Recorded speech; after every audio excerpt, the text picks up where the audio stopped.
دستاوردی بزرگی ملت در پایتخت.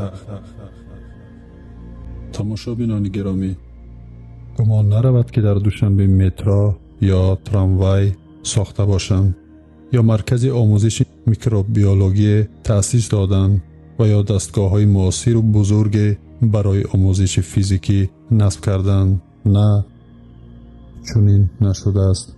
حتی گمان نکن که مشکل ترانسپورت یا نرخ بازارها در پایتخت حل شده است و مردم راحت شدند. نه این شده است و نه آن، بلکه در پایتخت رستورانی با حشمت بورک گشاده شده است.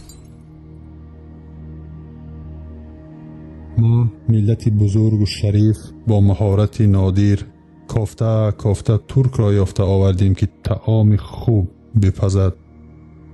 ما از مردم دوبای و استانبول و پاریس چه کمی داریم؟ بلا با پس مرز و مردمان مرزی، بلا با پس مهاجران به حقوق تاجیک. مهم بورک باشد و معده پر شود.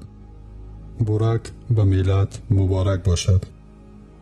اگر قرقیز از ترکا هواپیمای بیرقدار آورده است، ما از آنها بورک آوردیم. قرقیز بکله فکر آینده دور میکند و آمادگی میگیرد. نمیدانم تا آن آینده که هست و که نیست، ما اهل حکمت و خیرت ببینید معده پر میکنیم و با بورک سلفی میگیریم. وقتی در ملت معده مهمتر از مینه، شکم مهمتر از شرف و عزت، غلامی، عادت و طبیعت میگردد، حال چنین میشود. کاش ما از ترک ها که همیشه زیایی و روزنامه‌نگارانمان این ملت را مذمت میکنند و آنها را آدم هم حساب نمی کنند، کاش از آنها نه پختن طعام و خوردن نان، بلکه استحصال، اختراع، کار و مهنت و عزت و غیرت و شهامت می آموختیم. یک ترک اگر در دورترین نقطه عالم، نمی گویم کشته شود، بلکه اندک آزار ببیند، سفارت ترکیه آن کشور را به پا می خیزاند. اگر فرد از ملت ترک در کشوری غیر بیمار شود و به توجه ماند، ترکیه برایش طیاره خاص روان کرده او را به وطن می آرد.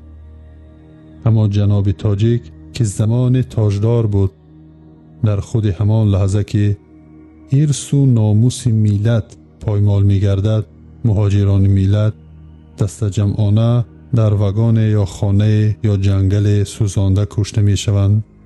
باقی مانده ملت در پایتخت با کشاده شدن آشخانه بورک به رقص و بازی مشغولند.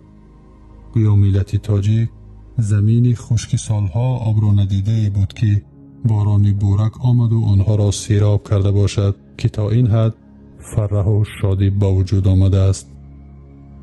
تقلید وبای بد است. وقتی در دوبای و در مسکو کشاده شده است، پس باید در دوشنبه نیز کشاده شود.